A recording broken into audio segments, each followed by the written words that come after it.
हाँ, तो ये आईटी का चैप्टर 1 है, यूनिट 1 है, इंफॉर्मेशन टेक्नोलॉजी एंड बिजनेस। इसमें हम लोग सबसे पहले पढ़ेंगे कि डेटा किसको कहते हैं। डेटा वो होता है जो भी हम लोगों के पास, जैसे अगर हम लोगों को ये जानना है कि कॉलेज में सोचो, स्कूल में क्लास 11 में 4 सेक्शन है, A B C D। अब हम लोगों को जानना है कि सबसे अच्छा कंप्यूटर में मार्क्स किस स्टूडेंट का आया है, किस क्लास का सबसे अच्छा स्कोर हुआ है कंप्यूटर में। तो हम लोगों को क्या जानना पड़ेगा, पहले हम लोग 11A के हर बच्चे का कंप्यूटर का मार्क्स लिखेंगे, नाम लिखेंगे, बगल में उसका नंबर लिखेंगे। इस तरह 11B 11C 11D के साथ भी करेंगे, हर स्टूडेंट का नाम लिखेंगे, उसके बगल में उन लोग का नंबर लिखेंगे। फिर सभी को हम लोग अच्छे से सजाएंगे, प्रेजेंट करेंगे और फिर बोलेंगे कि सेक्शन बी ने सबसे अच्छा स्कोर किया है। तो ये जो हम लोग सबसे जा जाकर नाम और नंबर मांग रहे हैं, ये होता है डेटा। डेटा क्या होता है, बस जो फैक्ट्स है उसको कलेक्ट करना, जो सच बात है उसको कलेक्ट करना, चाहे वो फिगर में हो सकता है मतलब नंबर में, स्टैटिस्टिक्स हो सकता है, और स्टेटमेंट हो सकता है मतलब एक लाइन हो सकता है कि कोई भी चीज में, हर वक्त जरूरी नहीं है डेटा नंबर में ही हो, ये अल्फाबेटिकली भी कुछ हो सकता है, स्टेटमेंट फॉर्म में हो सकता है। तो डेटा वो होता है जो हम कलेक्ट करते हैं, ये पूरा रॉ मटेरियल होता है। मतलब किसी का डेटा देखकर किसी को कुछ समझ नहीं आएगा। मतलब अगर एक कॉपी में स्टूडेंट लोग का नाम लिखा हुआ है और बगल में उन लोग का मार्क्स लिखा हुआ है, तो किसी को कैसे समझ में आएगा कि हम क्या करना चाहते हैं, क्या करने वाले हैं, क्यों ये सब कलेक्ट कर रहे हैं। एक आम हम्म। आदमी को मेरा डेटा देखकर कुछ भी समझ में नहीं आएगा। इसलिए डेटा को हम लोग रॉ मटेरियल कहते हैं। Data is the cause, cause मतलब कॉज एंड इफेक्ट रिलेशनशिप होता है। कॉज का मतलब है पहले डेटा होता है, फिर हम लोग उस डेटा से कुछ कंक्लूड करते हैं, कुछ बताते हैं, कंक्लूजन देते हैं। तो डेटा को कॉज कहते हैं। डेटा में भी सिंगुलर और प्लूरल। डेटा एक होता है तब भी उसको डेटा बोलते हैं, डेटा बहुत सारा होता है तब भी उसको डेटा बोलते हैं। जैसे बॉय बॉयज होता है, अगर एक लड़का है तो बॉय बोलते हैं, बहुत लड़का है तो बॉयज बोलते हैं। बट डेटा में कोई डेटाज बोलकर कुछ नहीं होता। सिंगुलर हो तब भी डेटा बोलते हैं, प्लूरल हो तब भी डेटा बोलते हैं। It does not help in decision making. सिर्फ डेटा कलेक्ट करने से हम लोग डिसीजन मेकिंग नहीं कर सकते, क्योंकि सिर्फ डेटा देखकर कुछ समझ नहीं आता है। डेटा को सजाने के बाद डेटा समझ में आता है, सिर्फ कलेक्ट करने से कुछ समझ नहीं आएगा। अ सेट ऑफ वर्ड्स में बी ट्रीटेड एज डेटा। अगर बहुत सारा मेरे पास वर्ड्स है, जैसे सोचो हम पूछ रहे हैं कि क्लास 11 और 12 के बच्चों से कौन स्मोक करता है, कौन स्मोक नहीं करता है। तो तो वो लोग का इंफॉर्मेशन मेरे पास कैसे होगा, स्टूडेंट का नाम और वो बोला यस, फिर स्टूडेंट का नाम, वो बोला नो। तो क्या समझ में आएगा कि ये स्टूडेंट यस क्यों बोल रहा है, ये स्टूडेंट नो क्यों बोल रहा है। तो वो जो सेट ऑफ वर्ड्स है, yes I do, yes I don't, इस तरीके से भी है, तो भी क्या समझ में आएगा, पर इसीलिए इसको डेटा बोलते हैं। It is fixed till processed. ये जब तक इसको कुछ प्रोसेस नहीं कर देते, इसका कुछ काम नहीं कर लेते, तब तक डेटा का कुछ नहीं कर सकते, वो फिक्स्ड रहता है। तो इंफॉर्मेशन क्या होता है, डेटा को जब हम लोग प्रोसेस कर देते हैं, सजा देते हैं, मीनिंगफुल बना देते हैं, तब हम लोग उसको इंफॉर्मेशन कहते हैं। इसलिए इंफॉर्मेशन ऑर्गेनाइज्ड होता है, एनालिसिस किया हुआ रहता है। मतलब कुछ डेटा सोचो बेकार है, तो वो डेटा हम लोग पहले ही हटा देते हैं। तो एनालिसिस कर रहे हैं ना, which is right which is wrong, इसलिए उसको एनालिसिस किया हुआ रहता है। और क्लासिफाइड डेटा मतलब बहुत अच्छे से क्लीन किया हुआ डेटा रहता है information. It is final product from data. Data को साफ करके, पूरा सजा कर, क्लीन करके, मीनिंगफुल बनाकर जब हम लोग प्रेजेंट करते हैं तो उसको फाइनल प्रोडक्ट कहते हैं, और उसी को इंफॉर्मेशन कहते हैं। इंफॉर्मेशन इफेक्ट होता है, डेटा कॉज है, इंफॉर्मेशन इफेक्ट है। It is always plural. Information हमेशा ही प्लूरल होता है। इंफॉर्मेशंस या इंफॉर्मेशन, हम लोग ये सोचते हैं अगर इंफॉर्मेशंस ही हमेशा बोला जाता है, तो इंफॉर्मेशन खुद में प्लूरल होता है। It provides a correct meaning, ये एक मीनिंग बताता है। A sentence is treated as information. जब हम लोग पूरा सेंटेंस में उस बात को समझाते हैं, जैसे अभी डेटा में हम क्या कलेक्ट किए थे कि हम स्टूडेंट का नाम लिखे थे और बगल में लिखे थे यस, तो इससे कुछ समझ नहीं आ रहा था। पर इंफॉर्मेशन में हम पूरा लिखेंगे कि ये स्टूडेंट स्मोक करता है, तो इस तरह लिखने को इंफॉर्मेशन कहते हैं। इट इज वेरिएबल और सेमी वेरिएबल, मतलब डेटा फिक्स रहता है, इंफॉर्मेशन चेंज होता है। तो इसलिए चेंज होता है मतलब मे बी मेरा इंफॉर्मेशन फ्यूचर में चल के चेंज हो जाए। तो ये डेटा और इंफॉर्मेशन का मतलब है। नेक्स्ट टॉपिक है कंप्यूटर बेस्ड इंफॉर्मेशन सिस्टम, जिसको CBIS बोलते हैं। फुल फॉर्म जरूर याद करना, क्योंकि MCQ एग्जाम में फुल फॉर्म पूछ सकता है। तो कंप्यूटर बेस्ड इंफॉर्मेशन सिस्टम का शॉर्ट फॉर्म है CBIS। इसमें हम लोग पढ़ते हैं कंप्यूटर में इंफॉर्मेशन, डेटा से इंफॉर्मेशन तक जाने के लिए हम लोग को क्या क्या चीजों का जरूरत पड़ता है। सबसे पहले कंप्यूटर के लिए जरूरी है हार्डवेयर। हार्डवेयर मतलब जो टेंजिबल होता है, जिसको छू सकते हैं। जैसे कि हम लोगों को कंप्यूटर चाहिए, मतलब डेस्कटॉप चाहिए, CPU चाहिए, माउस, कीबोर्ड, ये सब हार्डवेयर है जो हम लोग को दिखता है, जिसको हम लोग छू सकते हैं। सॉफ्टवेयर वो होता है जो कंप्यूटर के अंदर प्रोग्राम किया हुआ रहता है। जैसे जैसे कि जूम तो एक ऐप है, जैसे सॉफ्टवेयर हम कह सकते हैं। जैसे जो कंपनीज में यूज हो, जैसे माइक्रोसॉफ्ट वर्ड एक सॉफ्टवेयर है, ये हम्म। अंदर रहता है उसके, कि इसके थ्रू हम बहुत सारा काम कर सकते हैं। तो सॉफ्टवेयर इनटेंजिबल होता है, सॉफ्टवेयर को हम देख नहीं सकते, छू नहीं सकते, ये अंदर पे प्रोग्राम किया हुआ रहता है कंप्यूटर में। डेटाबेस क्या होता है? डेटाबेस वो होता है जिसके अंदर सारे फैक्ट्स और फाइल्स जमा किए हुए रहते हैं। मतलब डेटाबेस क्या है? डेटाबेस एक कंप्यूटर के अंदर एक बॉक्स जैसा चीज है। ये बहुत बड़ा बॉक्स है जिसमें हम unlimited data, information, files store करके रख सकते हैं। तो कंप्यूटर के अंदर जितना कुछ हम लोग जो सेव करते हैं, जब भी हम लोग कोई काम करने के बाद सेव करते हैं, वो कहाँ जाके सेव होता है? वो डेटाबेस में जाके सेव हो जाता है। फिर people, it is the most important part of CBIS। अब ये सब कुछ है मेरे पास, पर कोई इंसान नहीं है, तो भी ये काम नहीं करेगा, तो इंसान भी जरूरी है, इसलिए पीपल इज इंपॉर्टेंट। प्रोसीड्योर, अगर कंप्यूटर है, उसमें हार्डवेयर है, सॉफ्टवेयर है, हम लोग हैं, पर हमको वो चलाने नहीं आता, हमको कोई प्रोसीड्योर नहीं पता, किसको ऑपरेट कैसे करते हैं, रूल नहीं पता, मेथड नहीं पता, तो भी कोई काम का नहीं है। तो कहने का मतलब है CBIS का ये 5 चीज बहुत इंपॉर्टेंट है। एक कंप्यूटर को ऑपरेट करने के लिए हार्डवेयर चाहिए, सॉफ्टवेयर चाहिए, उसके अंदर डेटाबेस होता है, एक इंसान चाहिए, और उसको सब कुछ आना भी चाहिए। नेक्स्ट टॉपिक है impact of information technology on business. तो इंफॉर्मेशन टेक्नोलॉजी का ये जो इंफॉर्मेशन टेक्नोलॉजी है, मतलब कंप्यूटर है बेसिकली, इसका बिजनेस में क्या हेल्प पड़ा, क्या फायदा हुआ?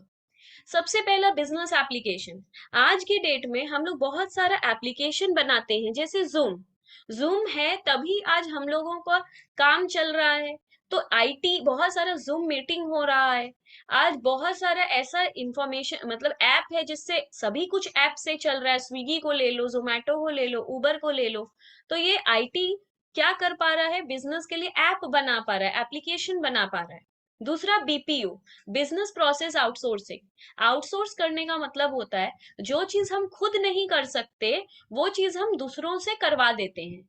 जैसे कि सोचो, अम, जैसे कि सोचो कि हम इंटीरियर का काम करते हैं। अब मेरा इंटीरियर का काम है, बट हमको सिर्फ इंटीरियर का डिजाइन करना आता है, हम इंटीरियर डिजाइनर हैं। मेरे को किसी का घर जाके इंटीरियर को डिजाइन करना आता है। मेरा खुद का कोई टीम नहीं है, मतलब मेरा खुद का कोई ऑफिस नहीं है जिसमें हम पार्ट्स वाले, जो इंटीरियर करने के लिए जो सामान लगेगा, वो सामान मेरे पास खुद का नहीं रहता है, हम खरीदे हुए नहीं रहते हैं। वो जो मिस्त्री लोग उसको बनाएगा, वो मिस्त्री भी मेरे पास नहीं है, खुद का मिस्त्री नहीं है। हम क्या किए हैं? दूसरे सब लोगों से कॉन्ट्रैक्ट करके रखे हैं कि देखिए मेरा जब भी कोई काम आएगा, आप अपना मिस्त्री, मतलब अपना वर्कर मेरे पास भेज दीजिएगा।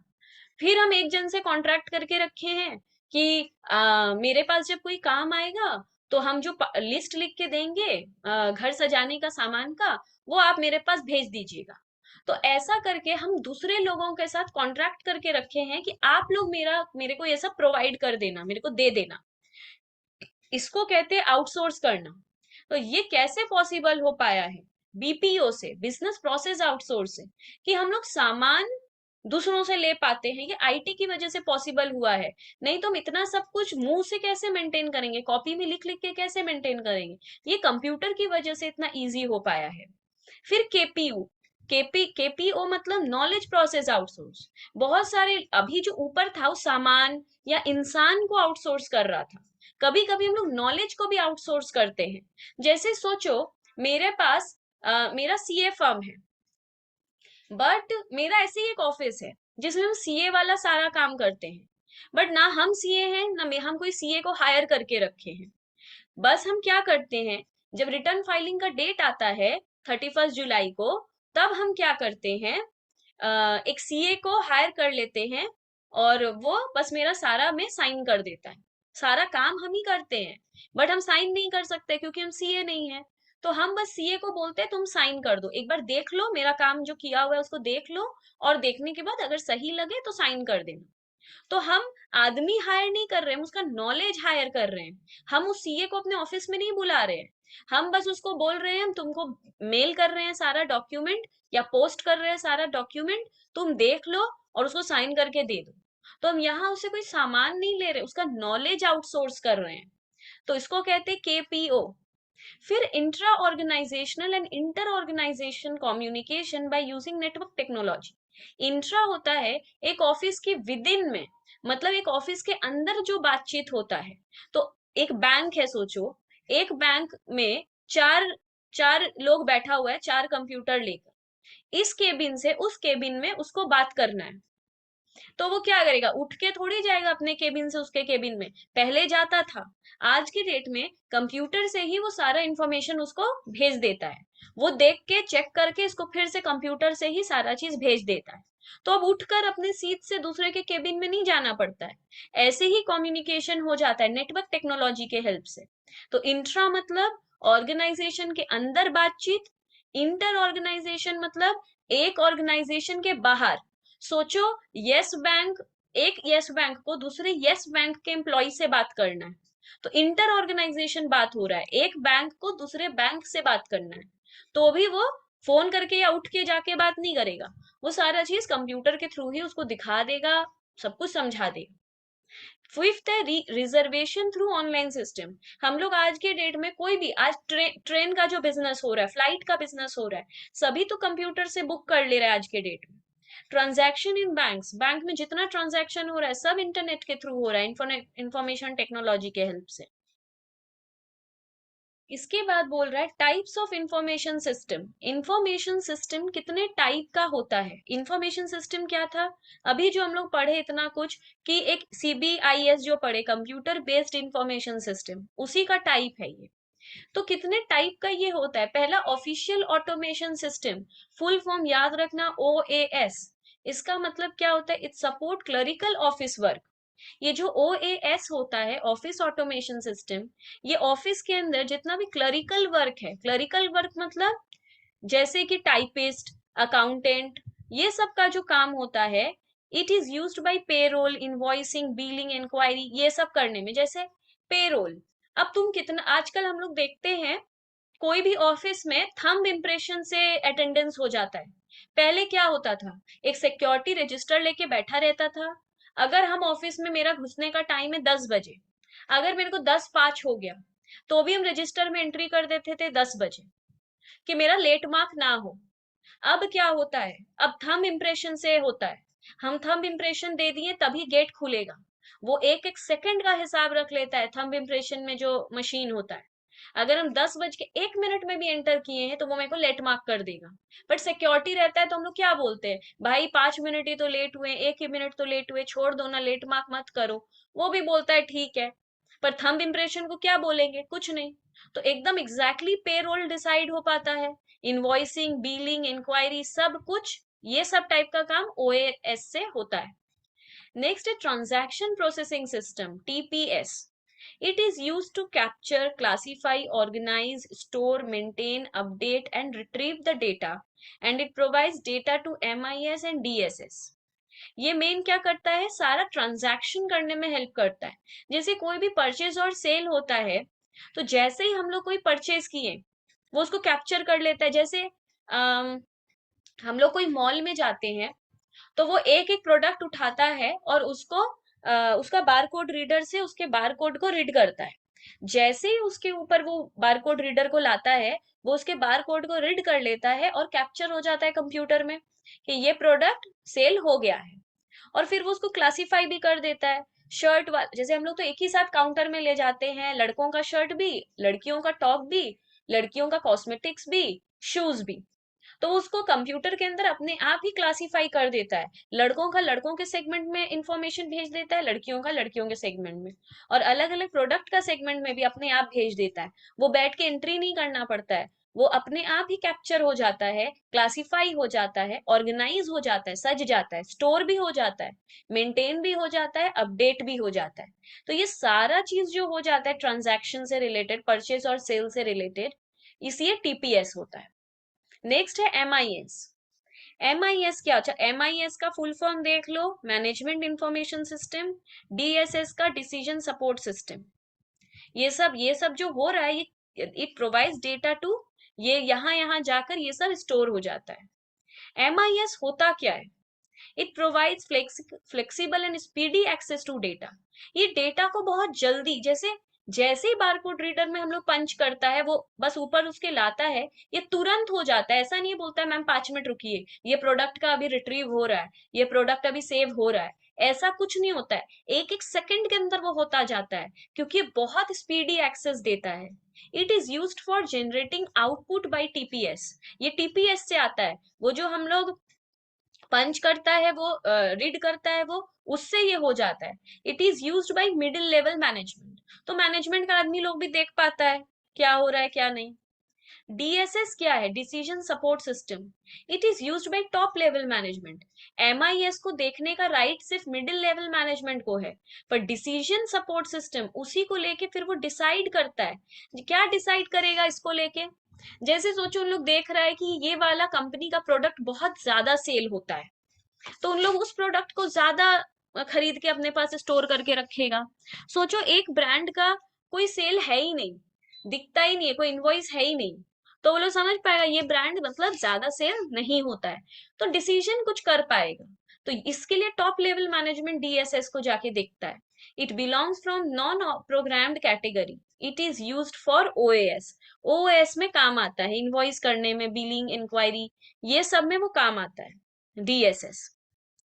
फिर है नॉलेज मैनेजमेंट सिस्टम, केएमएस। ये भी ऑलमोस्ट केपीओ जैसा ही है, किसी का नॉलेज को मैनेज करना, मतलब नॉलेज को कैप्चर करना, डेवलप करना, शेयर करना। It is used by many large companies, public institution and non profit in organisation. Recent trends in IT. अभी आजकल आईटी को लेके क्या रिसेंट, मतलब अभी न्यू मॉडर्न क्या चल रहा है चीज? एंटरप्राइज कंप्यूटिंग, मतलब large organisation such as MNC, universities, hospitals require software solution. अभी सबको चाहिए, सारे एंटरप्राइज को ये आईटी चाहिए, कंप्यूटर्स में ये सारे सॉफ्टवेयर टेक्नोलॉजी ये सब चाहिए। एमएनसीज को चाहिए क्योंकि वो बहुत बड़े, यूनिवर्सिटीज में लाखों स्टूडेंट्स होते हैं, हॉस्पिटल्स, बड़े बड़े हॉस्पिटल्स को ये चाहिए। मोबाइल कम्युनिकेशन में एम कॉमर्स। आज हम लोग मोबाइल से बैठकर ही सब कुछ कर लेते हैं, ये सब ट्रेंड है आजकल, यही सब चल रहा है। मोबाइल से ही लोग बैठकर कॉमर्स, मतलब परचेस सेल, हम लोग ऑनलाइन शॉपिंग कर लेते हैं, कार बुक कर लेते हैं, ग्रोसरीज खरीद लेते हैं, मतलब घर से बाहर जाने की जरूरत ही नहीं है। स्मार्ट कार्ड, और अभी एक नया है स्मार्ट कार्ड, हम लोग सभी काम कार्ड से कर लेते हैं। अभी जुपिटर आया है, वन पे सॉल्यूशन आया है, पोस्ट पे आया है, इतना कुछ है सब कार्ड। पहले सिर्फ डेबिट कार्ड और क्रेडिट कार्ड था, अभी स्मार्ट कार्ड है। तो बेसिकली अब नेक्स्ट है फीचर्स ऑफ मोबाइल कम्युनिकेशन। ये जो मोबाइल कम्युनिकेशन है, इसका फीचर या एडवांटेज क्या है? एनीवेयर एनी टाइम एक्सेस, कहीं पे भी बैठे हैं हम मोबाइल से काम कर सकते हैं। पर्सनलाइज्ड सर्विस, मेरे को जो चाहिए मेरे तरीके से हम मोबाइल में बैठ के अपना सेट कर सकते हैं। डायरेक्ट कम्युनिकेशन, हम डायरेक्टली किसी से भी बात कर सकते हैं। इजी मोड ऑफ पेमेंट, हम मोबाइल से आज के डेट में पेमेंट भी कर सकते हैं। तो ये सारा मोबाइल कम्युनिकेशन या एम कॉमर्स का फीचर भी है, एडवांटेज भी है। Benefit of smart card, smart card किसको कहते हैं? जैसे मेट्रो कार्ड, सिर्फ ऐसे सटाते हैं, उसमें टच करते हैं और गेट खुल जाता है, this is a smart card. Fast tag, आजकल गाड़ी में लोग फास्ट टैग लगा देते हैं। जब हम लोग एक जगह से दूसरा जगह जाते हैं तो रास्ते में बहुत जगह टोल देना पड़ता है, टोल चार्जेस। तो पहले एक आदमी बैठा हुआ रहता था, अगर उस जगह का टोल चार्जेस 100 रुपया है तो हम लोगों को 100 रुपया का नोट निकाल के उसको देना पड़ता था, तब वो टोल का गेट खोलता था और हम लोग सिटी को क्रॉस करते थे। पर अब ऐसा नहीं होता, अब गाड़ी में ही फास्ट टैग हम लोग लगा देते हैं। वो फास्ट टैग में एक बारकोड जैसा कुछ होता है, वो अपने आप ही जैसे हम लोग टोल के उसमें पहुंचते हैं, वो उन लोगों का मशीन हमारे फास्ट टैग को डिटेक्ट कर लेता है। फास्ट टैग को रिचार्ज कराना पड़ता है। अगर हम लोग का उसमें 1000 रुपया बैलेंस भरा हुआ है, तो जैसे ही गाड़ी हमारा टोल पे रुकेगा, ऑटोमेटिकली उस बार कोड से फास्टैग का 100 रुपया कट जाएगा, 900 रुपया ही बचेगा और गाड़ी आगे जा पाएगा। तो अपना टाइम टू टाइम फास्टैग को रिचार्ज कर लो। अब हाथ से निकाल के 100 रुपया का नोट नहीं देना पड़ेगा। फिर जुपिटर, जुपिटर कार्ड जो अभी बताया, ये सब सब वाईफाई कार्ड है। अगर सिर्फ कार्ड से ही हम लोग कहीं पर भी बिना मतलब अब वो उसको ऐसे स्क्रैच नहीं करना पड़ता, बस मशीन में सटाता है, टच करता है, पेमेंट हो जाता है। तो ये सब जुपिटर कार्ड है, स्मार्ट कार्ड। इसका फ्लेक्सिबिलिटी है, इंस्टेंट पेमेंट है, हैकिंग प्रोटेक्टिव है। हैक कैसे होता है? जब हम तुम कार्ड को वो उसमें घुसाता है तब वो हैक हो सकता है, पासवर्ड मांगता है, कुछ भी है। जब हम लोग डेबिट कार्ड से पे करते हैं तो वो पासवर्ड बोलता है देने, जुपिटर कार्ड में कुछ नहीं देना पड़ेगा, इसलिए हैक होने का चांसेस नहीं रहता है। डिविजिबिलिटी, फिर इजी रिचार्ज होता है। बायोमेट्रिक सिक्योरिटी, बायोमेट्रिक क्या होता है? थंब से या आईज से, आईज के रेटिना से, ये सब से जब कोई चीज प्रोटेक्टेड होता है, जैसे सोचो मेरे आंख से ही, मेरे रेटिना से वो चीज प्रोटेक्टेड है, जैसे आधार कार्ड हम लोगों का बायोमेट्रिक सिक्योर्ड है, हमारे रेटिना से वो सिक्योर्ड है। तो कोई कभी उसे चोरी नहीं कर पाएगा, कभी कुछ उससे नहीं कर पाएगा, क्योंकि मेरा रेटिना वो कभी नहीं ला पाएगा मेरे से, उसको वो मेरे हम देखेंगे तभी वो चीज वर्क करेगा। तो बायोमेट्रिक, मेरा थंब चाहिए, आजकल फोन भी बायोमेट्रिक है, थंब इम्प्रेशन से खुलता है, फेस से खुलता है, ये सब बायोमेट्रिक है। Data integrity, can not be erased accidentally, गलती से कुछ डिलीट नहीं हो सकता, क्योंकि इतना ज्यादा इसमें सही से सब कुछ प्रोग्राम्ड है कि ऐसे एक चीज डिलीट दबाए और सब डिलीट हो जाएगा, वैसा स्मार्ट कार्ड में नहीं होता है।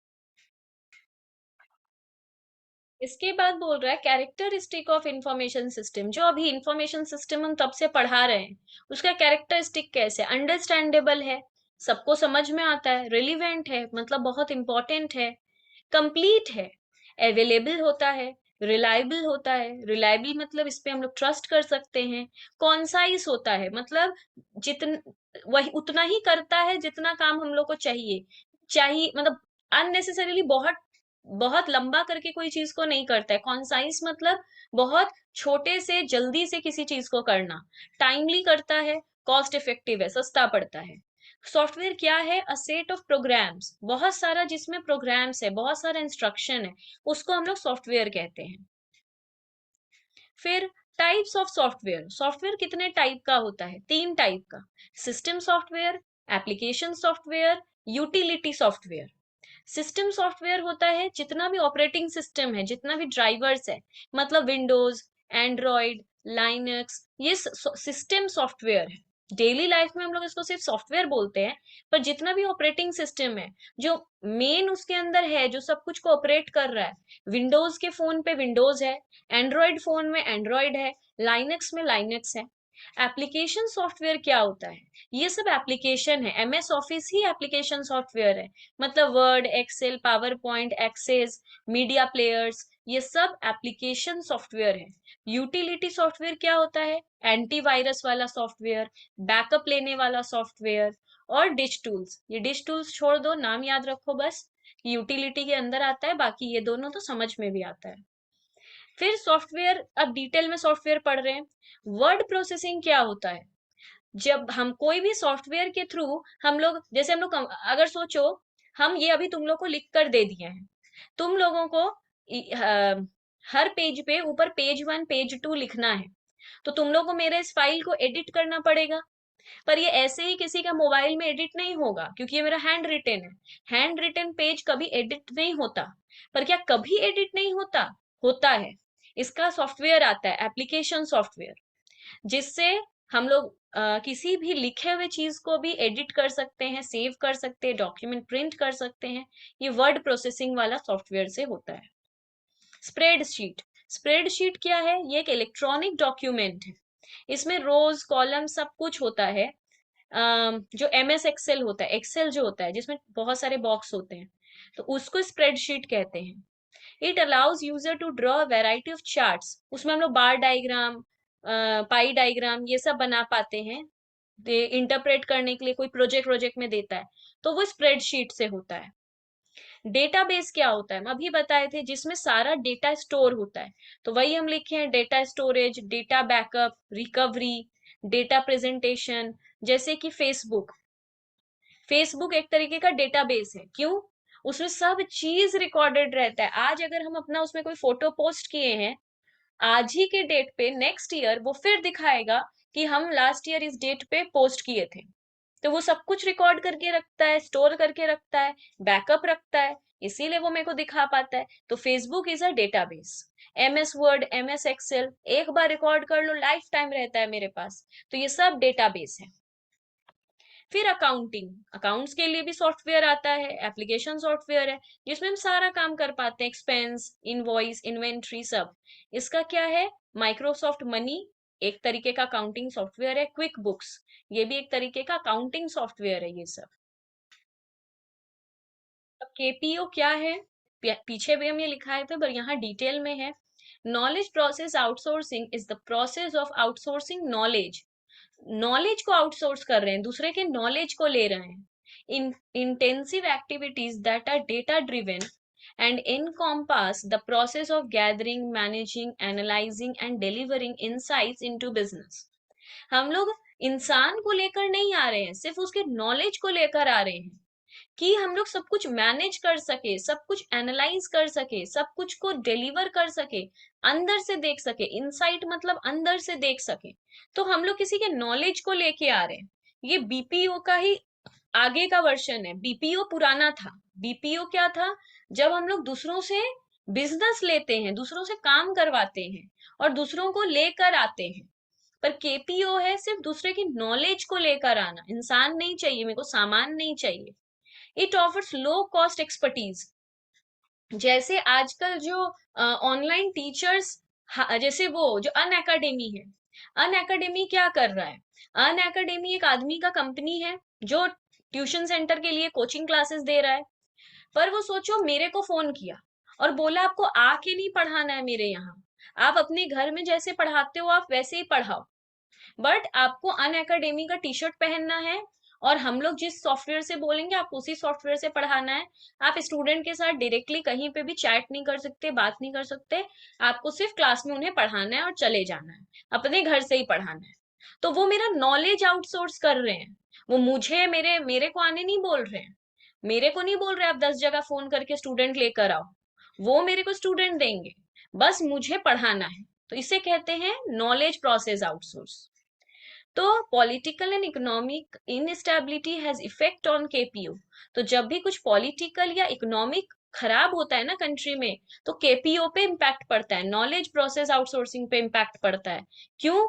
अगर पॉलिटिकली कोई इश्यू हो गया, सोचो, जैसे हम सोचो दुबई के स्टूडेंट्स को पढ़ाते हैं, इंडिया और दुबई के बीच में कोई प्रॉब्लम क्रिएट हो गया है पॉलिटिकली, तो दुबई और मेरे को अपने यहाँ पढ़ाने नहीं देगा। एग्जाम्पल, तो किस तरीके के लोगों का हम लोग नॉलेज आउटसोर्स कर सकते हैं? CA, engineer, doctor, architect, lawyer, economist, biotechnologist. इन लोगों का आकर काम करना जरूरी नहीं है। इन लोग अपने घर पे बैठकर भी काम कर सकते हैं तुम्हारे लिए। इसको कहते हैं उन लोग के नॉलेज को आउटसोर्स करना।